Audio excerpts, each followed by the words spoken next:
Assalamualaikum warahmatullahi wabarakatuh. Salam sejahtera bagi kita semua. Om Swastiastu, Namo Buddhaya, dan salam kebajikan. Perkenalkan, kami dari kelompok 3, kelas B20, Prodi S1 Administrasi Rumah Sakit, Institut Ilmu Kesehatan Pelamonia Makassar. Di sini kami akan mempresentasikan mengenai hasil diskusi terkait review jurnal nasional yang berjudul Pengelolaan Piutang Pasien di Rumah Sakit Swasta Suatu Tinjauan Hukum dalam mata kuliah akuntansi biaya rumah sakit. Adapun anggota kelompok 3 yaitu yang pertama atas nama David Jackson selaku pemateri ke-6 atau pemateri ke-terakhir. Kemudian saya sendiri atas nama Nabila Asara sebagai moderator dan pemateri pertama. Selanjutnya atas nama Mildawati selaku pemateri kedua. Kemudian atas nama Faika Andriani selaku pemateri ketiga. Selanjutnya atas nama Susi Putri Sari Sihite selaku pemateri keempat. Dan yang terakhir atas nama Arlin BP selaku pemateri kelima. Untuk mengefisienkan waktu, langsung saja saya mempersilakan kepada para pemateri untuk memaparkan materinya. Langsung saja kita masuk kepada pembahasan pertama, yaitu mengenai identitas jurnal. Jadi, jurnal yang kita review ini berjudul Pengelolaan Piutang Pasien di Rumah Sakit Swasta Suatu Tinjauan Hukum, yang dimana terdiri dari 3 volume dan 9 halaman.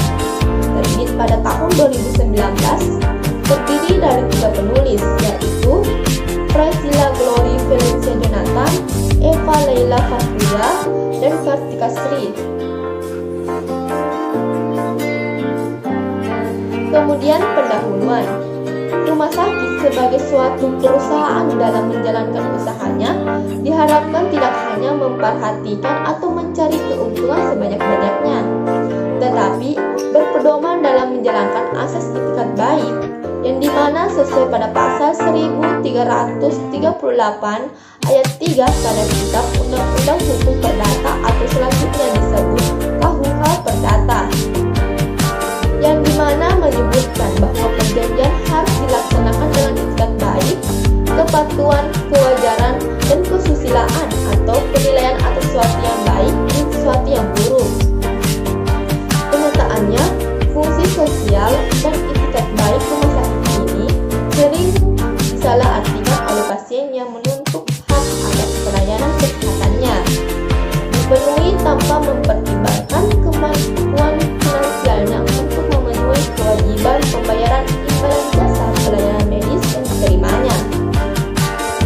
Hal seperti ini biasanya berujung pada ketidakmampuan pasien untuk melunasi pembayaran dan diberikan piutang pasien oleh pihak rumah sakit.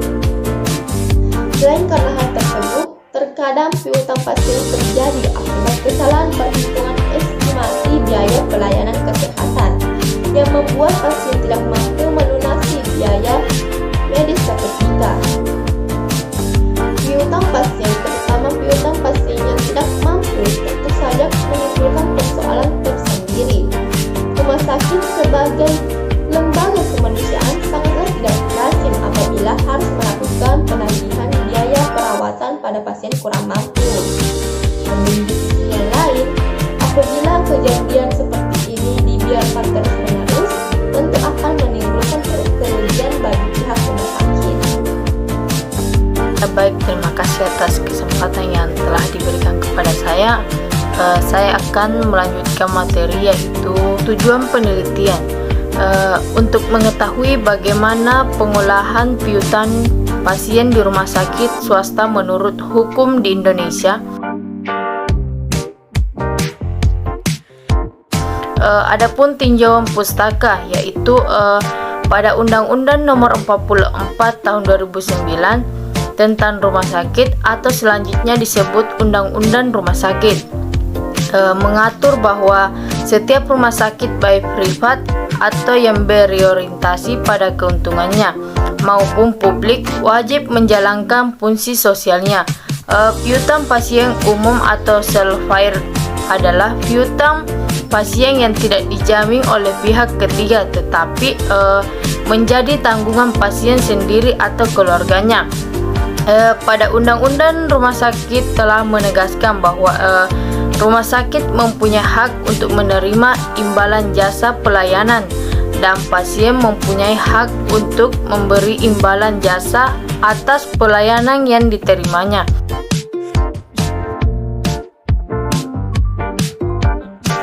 Metode penelitian. Yang pertama, metode penelitian yang digunakan adalah yuridis normatif, yakni metode penelitian hukum, menitikberatkan penelitian terhadap data kepustakaan atau data sekunder, serta mengadakan penelusuran terhadap peraturan perundang-undangan dan literatur yang terkait dengan permasalahan. Yang kedua, spesifikasi penelitian bersifat deskriptif analitis, yaitu memaparkan data sebagaimana adanya untuk kemudian dilakukan analisis terhadap data tersebut berdasarkan kaidah-kaidah yang relevan. Yang ketiga, metode analisis data yang digunakan adalah normatif kualitatif karena bertitik tolak dari peraturan perundang-undangan yang ada sebagai norma hukum positif. Dan yang keempat, penalaran dilaksanakan dengan metode deduktif, kemudian dilakukan analisis secara kualitatif. Hasil penelitian. Hubungan hukum dalam pelayanan kesehatan di rumah sakit dapat terjalin antara rumah sakit dengan pasien. Diketahui rumah sakit dan pasien dalam kedudukan sebagai subjek hukum memiliki hak dan kewajiban sebagaimana yang sudah diatur dalam Undang-Undang Rumah Sakit. Prinsipnya, hak dan kewajiban pasien, dokter, dan rumah sakit harusnya dilaksanakan secara seimbang. Hak dan kewajiban tersebut berlaku secara timbal balik, yang mana hak salah satu pihak menjadi kewajiban pihak yang lain, demikian dengan sebaliknya. Diskusi atau pembahasan yang dimana salah satu pihak yang tidak melaksanakan kewajibannya tidak dapat menuntut hak yang menjadi imbangan kewajiban timbal baliknya tersebut kepada pihak lain, tidak memenuhi atau lalai melaksanakan kewajiban sebagaimana yang ditentukan dalam perjanjian yang dibuat antara kreditor dengan debitur disebut wan prestasi. Ada 4 akibat adanya wan prestasi, antara lain: 1. Penuntutan pelaksanaan prestasi oleh kreditor. 2. Pembayaran ganti rugi oleh debitur kepada kreditor dalam pasal 1243 KUA Perdata. 3. Beban risiko beralih untuk kerugian debitur apabila halangan tersebut timbul setelah debitur wan prestasi, kecuali bila ada kesengajaan atau kesalahan besar dari pihak kreditor tidak dibenarkan untuk berpegangan pada keadaan memaksa. 4. Kreditor dapat membebaskan diri dari kewajibannya memberikan kontrak prestasi dalam perjanjian timbal balik dengan dasar pasal 1266 KUA Perdata. Selanjutnya, terdapat beberapa metode penagihan piutang rumah sakit sebagai berikut. Yang pertama, dikirim surat. Metode ini sering digunakan oleh rumah sakit karena di samping mudah dilakukan, ada data otentik serta biayanya murah. Cara ini juga efektif untuk sekedar pemberitahuan atau mengingatkan penjamin. Biasanya apabila digunakan untuk piutang pasien umum, selain alamatnya sulit dijangkau oleh surat, juga responnya kurang efektif karena pada umumnya mereka menghindari tanggung jawab pelunasan. 2. Ditelepon. Ditelepon termasuk SMS juga sering digunakan untuk komunikasi dan konfirmasi dan klarifikasi perihal piutang, sehingga kedua belah pihak memiliki informasi yang sama tentang piutang. Cara ini pun tidak semua piutang efektif, terutama piutang pasien umum, karena di samping belum semua memiliki alat komunikasi seperti telepon atau telepon genggam, juga pasien dan atau keluarganya pada umumnya menghindar. 3. didatangi. Metode ini banyak digunakan oleh rumah sakit, terutama yang nilai piutangnya cukup besar. Karena metode ini biayanya cukup besar, misalnya biaya transportasi, biaya upah tenaga, dan biaya lainnya. 4. Menggunakan agen atau orang lain.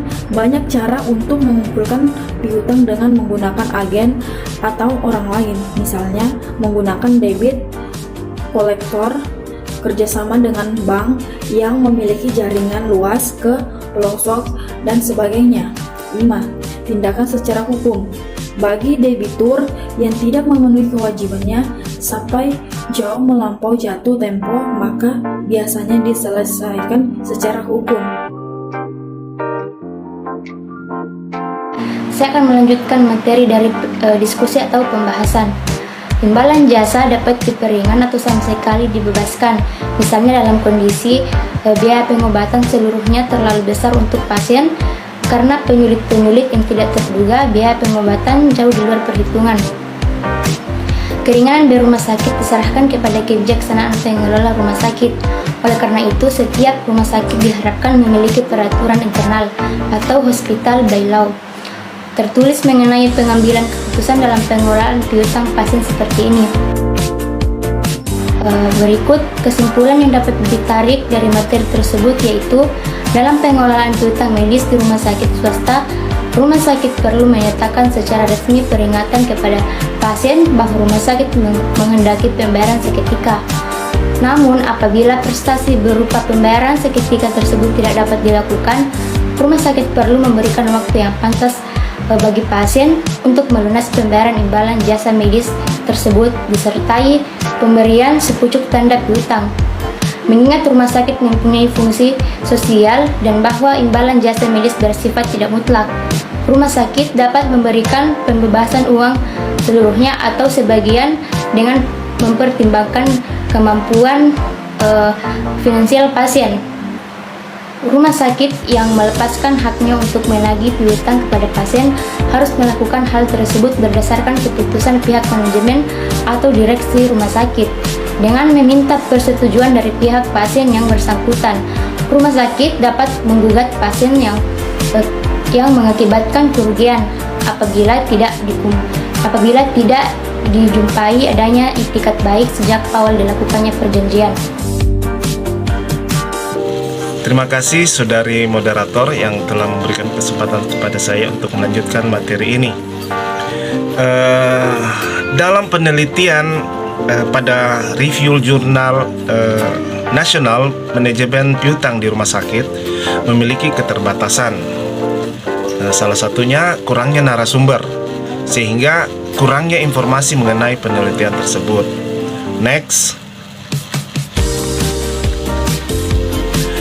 Sehingga dapat disarankan bahwa rumah sakit, khususnya rumah sakit swasta, disarankan menyusun peraturan mengenai pengelolaan piutang pasien di dalam peraturan internal rumah sakit itu sendiri atau hospital by laws, dan bekerjasama dengan penyelenggara jaminan sosial kesehatan lainnya maupun dinas kesehatan setempat untuk pengelolaan piutang pasien yang tidak mampu.